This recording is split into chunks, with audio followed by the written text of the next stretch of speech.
তো power supply হচ্ছে কি আমাদেরকে এসি থেকে ডিসিতে কি করতেছে, পাওয়ার আউটপুট দিচ্ছে। এখন আমাদের যে চার্জার আছে ওটা একটা পাওয়ার সাপ্লাই, ওটা হচ্ছে কি ফিক্স পাওয়ার সাপ্লাই। চার্জার থেকে আমরা কেমন ভোল্টেজ পাই, 5 ভোল্ট, ফাস্ট চার্জিং হলে 9 ভোল্ট, 10 ভোল্ট, 24 ভোল্ট পর্যন্ত পাই। কিছু ফোন আছে 27 ভোল্টও চার্জ হয়।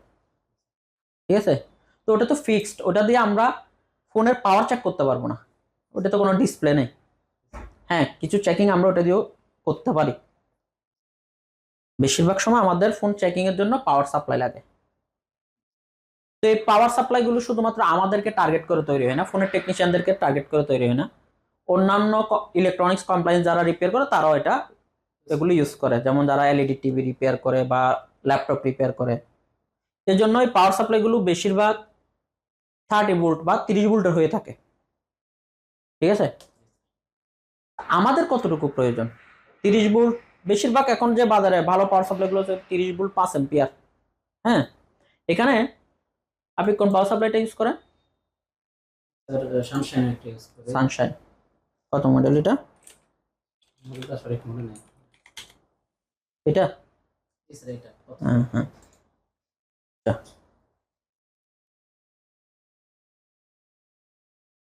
এই পাওয়ার সাপ্লাই এখানে কিছু ইনফরমেশন আছে। এই পাওয়ার সাপ্লাইটার মডেল হচ্ছে কি P3005A।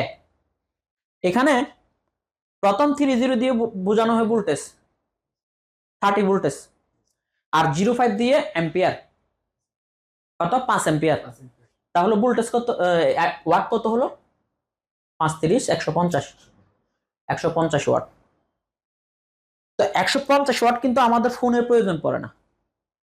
আমাদের ফোনে ভোল্টেজ কতটুকু প্রয়োজন পড়ে বা অ্যাম্পিয়ার কতটুকু প্রয়োজন পড়ে, আমরা পাওয়ার সাপ্লাই সেট করব কত ভোল্টে।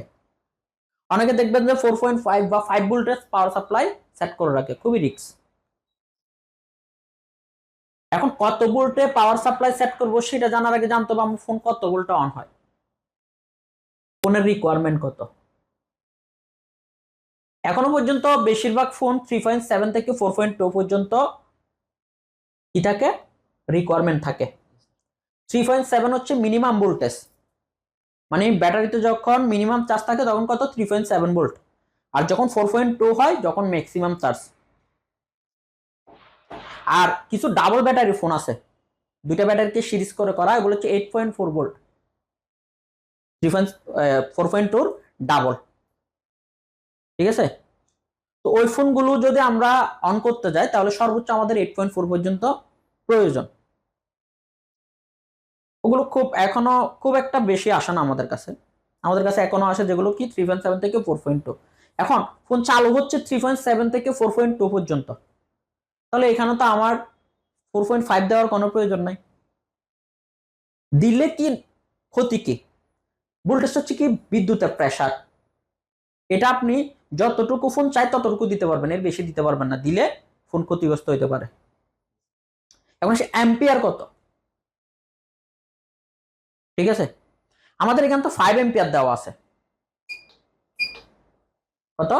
5 এম্পিয়ার আছে ম্যাক্সিমাম পাওয়ার আউটপুট। এখন ফোন চালু হচ্ছে কত ভোল্টে, কত এম্পিয়ারে? এখনকার ফোনগুলো মোটামুটি 2 এম্পিয়ারে অন করে, 2 এম্পিয়ারে চালু হয়ে যায়। কিছু আগের স্যামসাং ফোন ছিল ওগুলো যখন বুটিং টাইম, ম্যাক্সিমাম পাওয়ার কখন কনজিউম করে, যখন ফোন সেকেন্ড লোগোতে থাকে, মানে বুটিং টাইমে। ওই সময় কিছু ফোন আছে যে 3 এম্পিয়ার পর্যন্ত কারেন্ট চার্জ করতো। তো তাহলে আমরা যদি ম্যাক্সিমাম 3 এম্পিয়ার পর্যন্ত রাখি আর 3.7 থেকে 4.2 যে কোনো এর মাঝখানে যে কোনো জায়গায় রাখি, তাহলে তো ফোন চালু হচ্ছে। এখন আসি 5 এম্পিয়ারে রাখলে কি সমস্যা? এম্পিয়ার তো হচ্ছে যতটুকু খাওয়া ততটুকু খাওয়া, বাকিটা পড়ে থাকবে। এখানে যখন আমরা 5 এম্পিয়ার দিব আর 4 ভোল্টেজ দিব তখন ওয়াটটা হয়ে যাচ্ছে কত, 20 ওয়াট। বোঝা গেছে? আর এখন যখন আমরা 4 ভোল্ট দিয়ে 3 এম্পিয়ার দিচ্ছি হচ্ছে কত, 12 ওয়াট। তো 12 ওয়াটে তো আমার ফোন চালু হচ্ছে, তাহলে আমি কেন 20 ওয়াট দিব? 20 ওয়াট দিলে কিছু সমস্যা হয়।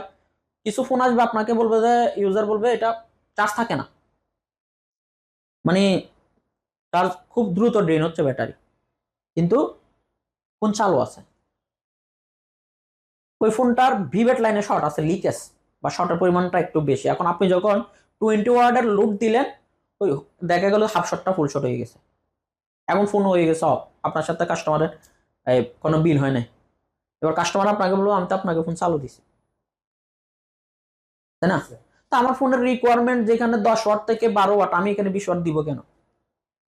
প্রয়োজন নেই। আরো কারণ আছে, আমরা অনেক সময় চেকিং এর জন্য বিভিন্ন জায়গায় ভোল্টেজ ইনপুট করি।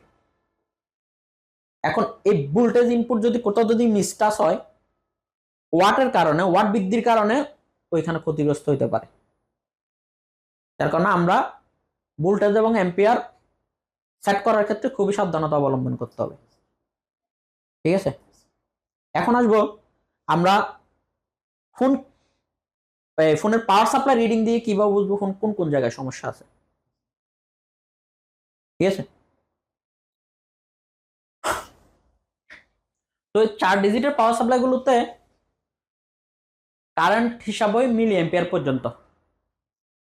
ঠিক আছে, যেমন এখানে আমরা যদি এখানে ধরি, এখানে যদি পাওয়ার সাপ্লাই কানেক্ট করার পরে এখানে 1 আসে, তাহলে হচ্ছে 1 মিলি অ্যাম্পিয়ার অটো কারেন্ট।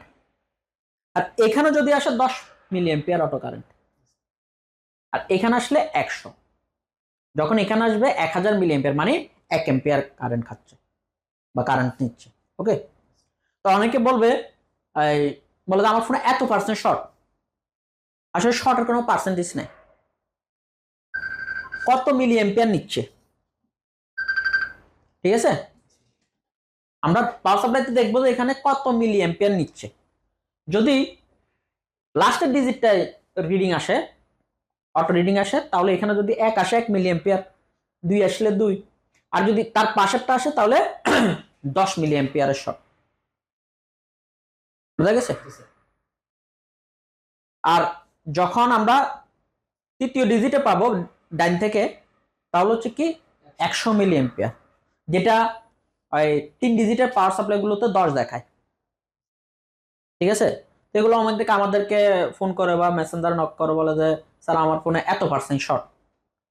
শর্টের কোনো পার্সেন্টেজ নেই, এক এক ফোন পার্সেন্টেজ হচ্ছে কত, একটা ফোন 100 মিলি অ্যাম্পিয়ার কারেন্ট খায়, এখন 10 আছে, তাহলে 10% হইতো, কিন্তু সব ফোনে তো আর 100 মিলি অ্যাম্পিয়ার বা 1 অ্যাম্পিয়ার বা 2 অ্যাম্পিয়ার কাটছে না, তাই না? শর্টিং এর ক্ষেত্রে আমরা বলবো যে কি এত মিলি অ্যাম্পিয়ারের শর্ট, এত পার্সেন্ট না। ঠিক আছে, তো যখন আমরা পাওয়ার সাপ্লাই কানেক্ট করবো তখন দশমিকের করে কোনো রিডিং আসতে পারবে না। ঠিক আছে, যে পরিমাণ রিডিং অটোমেটিক আসবে কানেক্ট করার পরে ওই পরিমাণ শর্ট। বোঝা গেছে? এই শর্টিংটাকে আমরা লিকেজ শর্ট বলি। আর শর্টিং এর মাত্রা যত বাড়বে ওই শর্টিং কম্পোনেন্টটা, শর্ট কম্পোনেন্টটা তত বেশি গরম হবে। অর্থাৎ যে মাধ্যমে যত বেশি কারেন্ট ফ্লো হবে, যত বেশি কারেন্ট প্রবাহিত হবে, তা তত বেশি উত্তপ্ত হবে। বুঝা গেছে?